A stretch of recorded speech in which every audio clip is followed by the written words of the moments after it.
parties. I don't like my jacket. Do I like my jacket? I like your jacket, but you may not like it. I don't know. Just this is a party. Like, why am I wearing a jacket? Okay.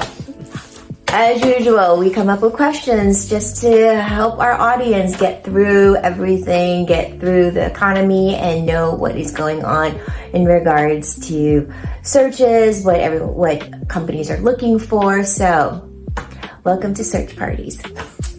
Hi, welcome to Search Parties. We're here to party. Our first question is, are we actually hiring for what's next or just what is safe? Yeah.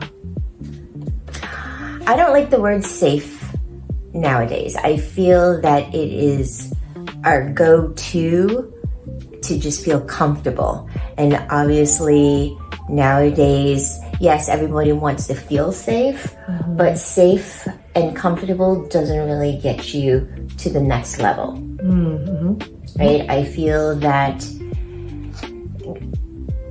what's next, which makes that shift, that mind shift of what it should be to definitely what's being innovated, what's new, what's exciting, and you know, what do they call it? Being in a comfort zone. I think being in that comfort zone is playing it safe. And obviously, you know, if you're constantly in that comfort zone, you're not going to get anywhere. Right. So what does that mean for companies when they are wanting to recruit? Playing it safe and just makes them feel, or just leaves them, or it's a good excuse for them to just be in the same place. And if the company's trajectory is to be open and expand and be innovative, playing safe is not the thing to do.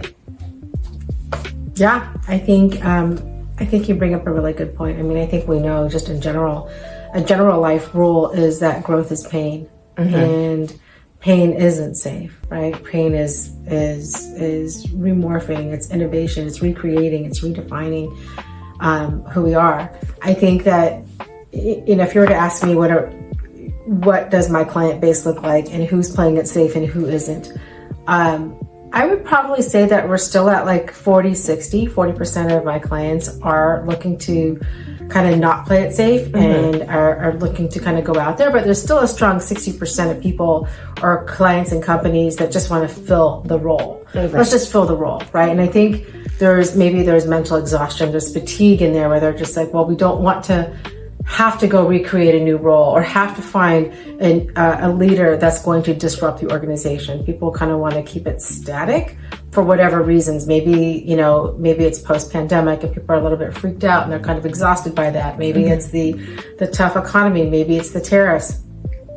Maybe it's everything and people just kind of want to take a pause. But the ones that I see that are actually wanting to grow, that 40%, they want innovation. They want leaders that are sufficient in AI and technology, and they're eager to, they're looking to kind of revamp and shape out the organization. You got that last word out? Somebody walked in the room. It's a party. Everyone's invited. It doesn't matter. It's all cool. Okay. Next question. What is the next question? Everyone says they want a future-ready leader. Can anyone actually define that and let alone assess for it? Yeah, I'm gonna say future-ready, right? Like, what is future-ready? I think really there's I'd like to identify it as 3 prongs. Okay. So the 3 prongs in that future ready, the first prong is technical aptitude. Is that person a subject matter expert in what they're doing? If it's a finance person, are they a subject matter expert in finance? The second prong would be innovation. How proficient are they in machine learning? How proficient are they in AI? It doesn't mean you have to code. Yeah. It means you have to be inquisitive and curious enough to be able to capture and know how to use technology to be future ready. And then the last prong is something that's just been around for decades. It's the leadership. Leadership is still such a critical piece in the hiring and identifying somebody as future ready. Are they a leader for projects? Can they think, funny, you want your employees to kind of color inside the box. I think people now are looking for, I think what's going to happen is we're going to move into a place where people want future ready, where they can color outside of the box. They can think of faster, better ways and more efficient ways to revamp the organization, to bring in and implement new processes, iterate ways of doing things, bring in solutions.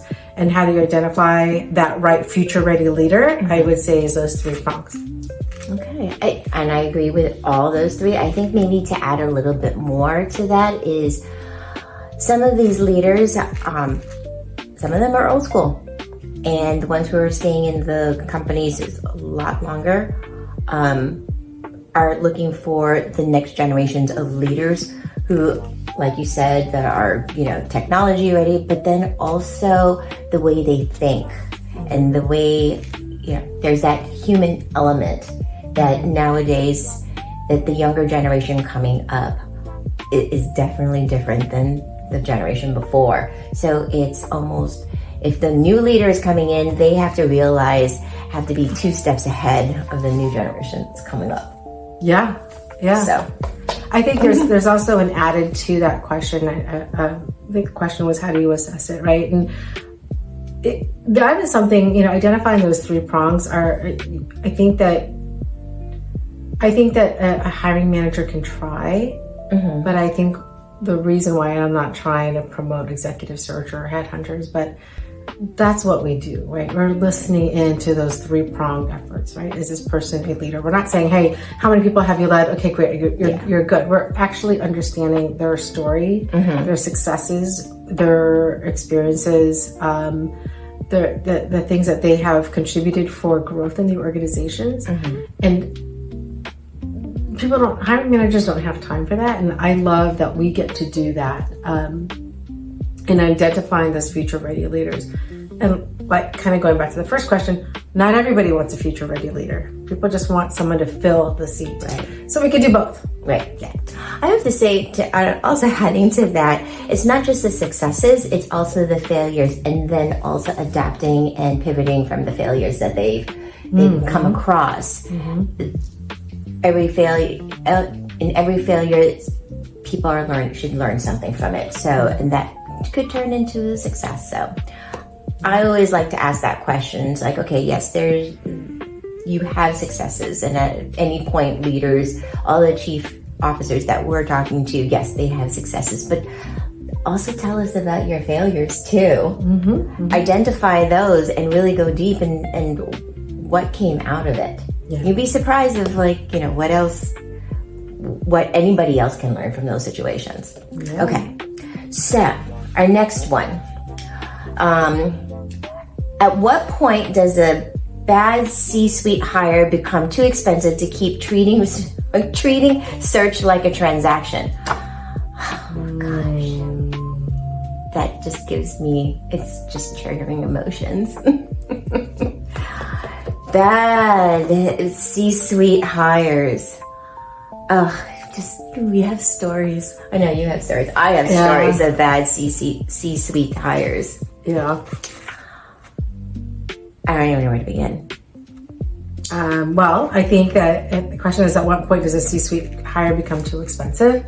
Is when your company doesn't grow, when you're losing money, right? If it's a CEO, a CFO, or COO, all of a sudden you see your numbers failing, or there's a lot of different metrics that can kind of participate in that bad hire.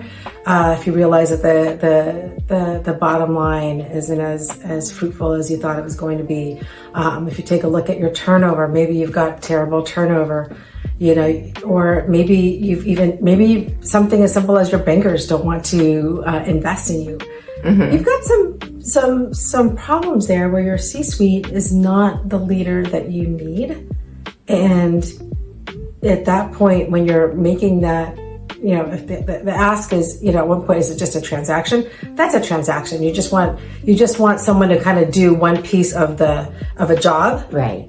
And then they're not really growing and building the organization. Now you're just hiring a transactional individual versus growth, which is okay too. I think that there's some people, and this pretty closely, is that you have your private equity clients that are just looking for a transactional CFO. Right. They just want somebody to jump in, sell the company, and be out. Absolutely. And yes, that's the experiences I have.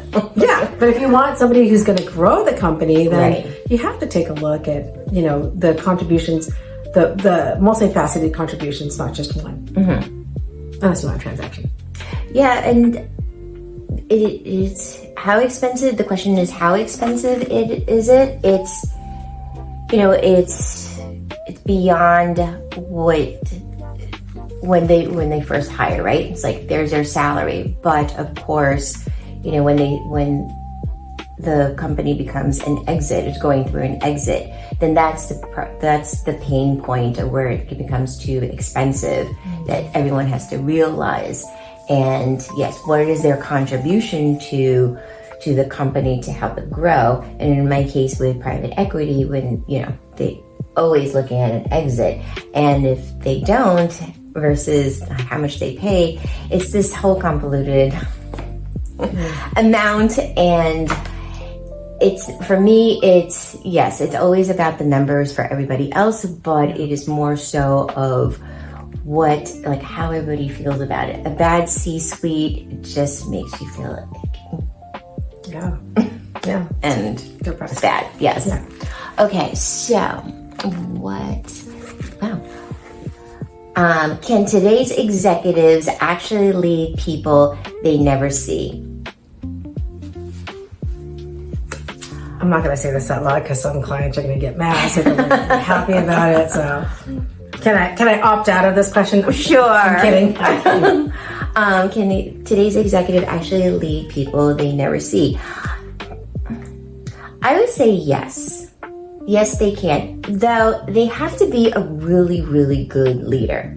A good leader with a good message that just the message, the attitude, everything about them that where you can see that they really want the company to grow, it trickles down to the staff level.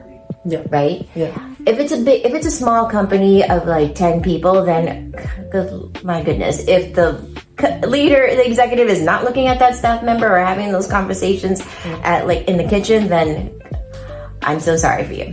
But if it is a large company, then yes, that executive has to be a really good executive who really projects how much he or she is passionate about the company and wants to see it grow, that staff member all the way down to staff member or everybody that works in that building just really feels it and just wants to succeed as well. Yeah. I agree with you. I think that it is possible. It's possible to be able to lead a team that you never get to see physically. I agree with you. It boils down to communication. It boils down to drawing out goals and objectives, and then communicating and how effective everybody is towards that goal and objective.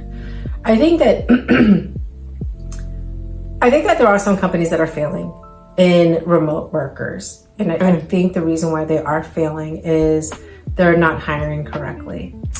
And so I think that, when I have a client that says, well, this is a remote opportunity, already I'm assessing, is this somebody that's a self-starter? Do they have, and I'm watching all of their follow-up skills with just even how they're communicating with me. Right. If they're not following up with me, something tells me that they're not going to be a good follow-upper, a good responder to, internal communications with the organization that they partner up with or that they end up getting employed with.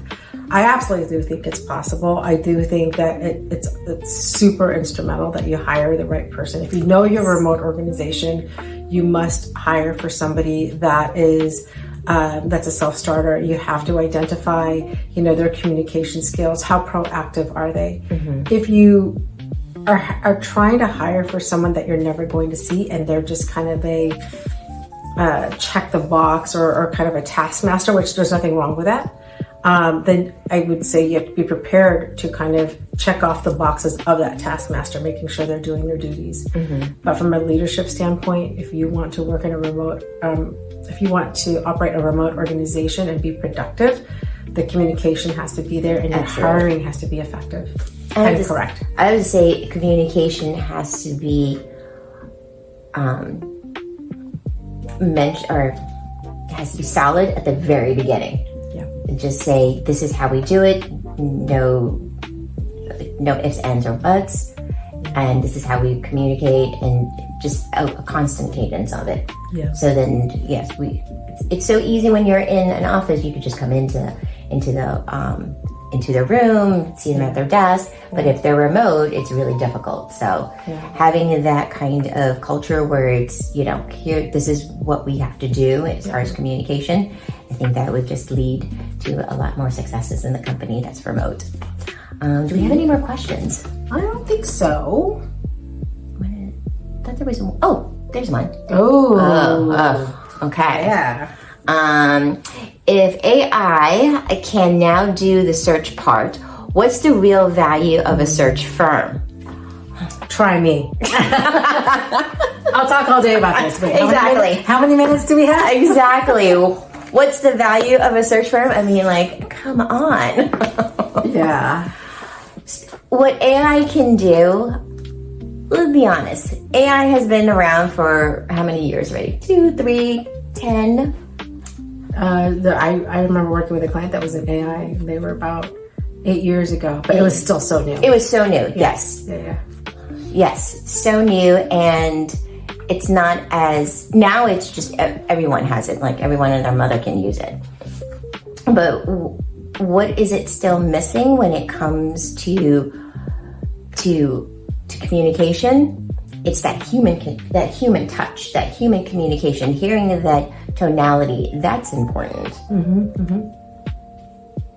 Yeah, I mean, I think that I recommend everybody to embrace the AI process for your hiring. But in critical hires, it's the real value of a search firm is really in that human advantage. And that human advantage is kind of going back to all the things that I've said earlier. It's being able to assess that human being, and are they able to kind of fix problems. And AI can't solve that. AI could do a good job at maybe creating a case study and identifying keywords.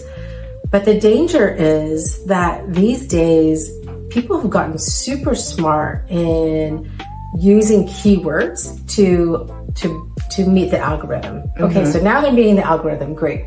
But what happens in the very end when you need more than just word matching? You need more. If you're hiring a CFO, you need more than just, FP&A, investor relations, treasury, M&A, corporate development. You need more. You need to understand, can this person actually speak to a banker? How effective is this person in fundraising? Can this person lead a team? Can this person fix the team? And a lot of those things we can't really figure out through AI. And that's why, I always, when a client says, well, we can hire AI for this. Well, absolutely. I think you should. But come back to me and tell me how that worked out for you. Yes.